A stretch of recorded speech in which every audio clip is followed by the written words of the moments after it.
Hi everybody, good morning. Thanks for checking in. Morvix on the Move. Today I'm showing you what I do to prepare for my turkey. Thanksgiving is in just 2 days and I wanted to share with you how I prepare it. Right now I am making the butter compound and I am going to make it in advance so it's ready to go.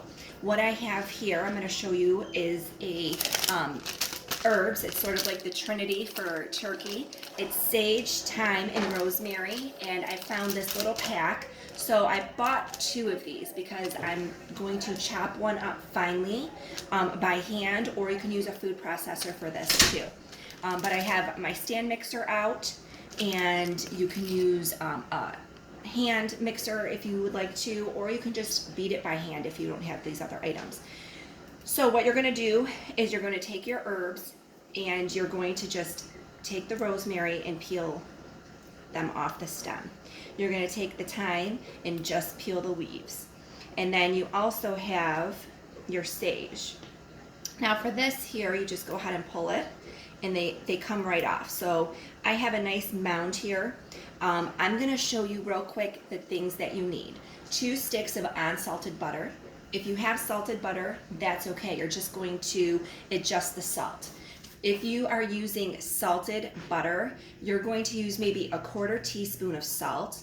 If you're using unsalted butter, I would say a 1/2 teaspoon to 1 teaspoon. You're going to do a few turns of pepper. You are going to have an orange and a lemon, and you're going to zest that. So with your microplane, you're going to go ahead and just go zest it like this. Now you don't want to get the rind in there. You don't want to get any white. So I went ahead and I already zested 1 orange and 1 lemon and 1 clove of garlic. Not too much garlic. You don't want it overpowering. So here I have the lemon zest, orange zest, and 1 clove of garlic chopped. Then you need your herbs, and I'm going to go ahead and cut those up, chop those. Again, you can use a food processor for this and really get them fine. And this is going to be for the butter that you're going to place under the skin of the turkey. Now for your turkey the day before, so on Wednesday, I'm going to take that turkey out and I'm going to unwrap it, open it up, and I'm going to season it with salt the day before. I want it to make sure that that salt soaks in and flavors the meat. So I'm going to salt it the day before.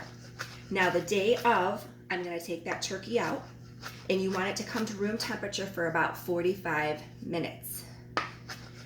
Once it's at room temperature, you want to make sure you get all like the guts of the inside stuff out, the giblets and whatever else they put in there, and take all that stuff out. You can save it and make a gravy. I don't do that. I just buy some gravy and I make gravy from the drippings. And then if I don't have enough drippings, I go ahead and add to it with a store-bought gravy. So I'm going ahead in here. I'm going to move you down for a second. I'm just chopping the herbs very fine. Now this butter I'm making prepared before, and I'm going to put it in the fridge in plastic wrap in a log form and let it firm back up. Then what you do with your turkey, once it sits out for 45 minutes, you're going to pat it dry.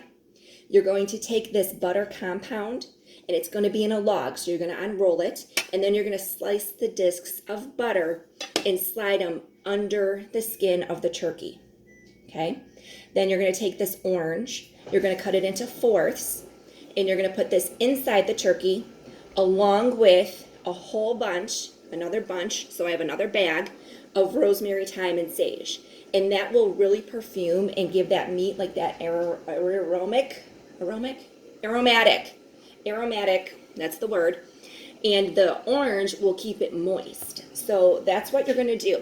Now also too, you can do 2 different things. You can put your turkey on a rack, or what I like to do is go ahead and make a bed of celery and carrots, and then set my turkey on celery and carrots, because that also gives it great flavor. So I'm going to go ahead and beat my butter. 2 sticks. I have unsalted butter. And I'm going to add my 1 clove of garlic. I'm going to add my lemon zest, a whole lemon, a whole orange. And I know, like, the citrus in it, you're like, that's a little odd. It's really delicious. It really flavors the turkey. It gives it such good flavor. Okay, put that in. And pepper. I'm going to give it about 10 turns. Now I'm using unsalted butter. So I'm going to do a half a teaspoon because you can always add more salt. You can't take it out once you put it in, but you can always add more. So I'm going ahead and I'm adding my teaspoon of salt. Now my herbs that I have here, I'm going to go ahead and show you guys what this looks like. It's just whipping up really nice. I'm going to add these herbs inside, and then I'm going to let this come together. Now, if you have this herb butter left over, what I do is I go ahead and I use it in my pan to saute my onion and my celery for my stuffing. So I get that flavor of the sage and a little bit of citrus in my stuffing too, to sort of tie the meal together. So if you have this extra butter, it's okay because it's super good, it's super delicious, and then you can saute your veggies in it. So I'm going to whip this up just one more time, let it come together, and I'm going to wrap it in my plastic wrap in a log form, and I'm going to put it back in the fridge. So that's how you do a turkey. Now you want to bake your turkey on 325 to 350. 325 is really the lowest to 350. Anything higher will dry the turkey out. So you want it sort of like low and slow. So 325, and it's 20 minutes for every pound. So you're going to have to calculate how big your turkey is this year. It's small because we're not getting together with family because of everything going on with COVID. So it's just my family. So we have 6. So I bought the smallest turkey I could at 13 pounds.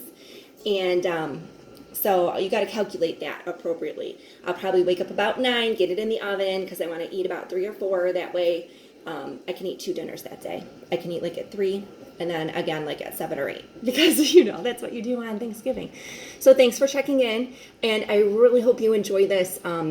The turkey turns out moist, it's flavorful, it's juicy, it's tender, it's not dry. And then when you bring it out of the oven, you want to make sure that that turkey rests for at least, I'd say 15 minutes up to like a half hour, 40 minutes is okay. You want those juices to redistribute so it doesn't dry out on you. And then you can warm up the stuffing, put that in the oven while your turkey's on top of your stove, and tent it with aluminum foil. And go ahead and pop that stuffing or anything else that needs to get warmed back up in the oven, and your Thanksgiving dinner will come together beautifully. So thanks for checking in. Have a great day.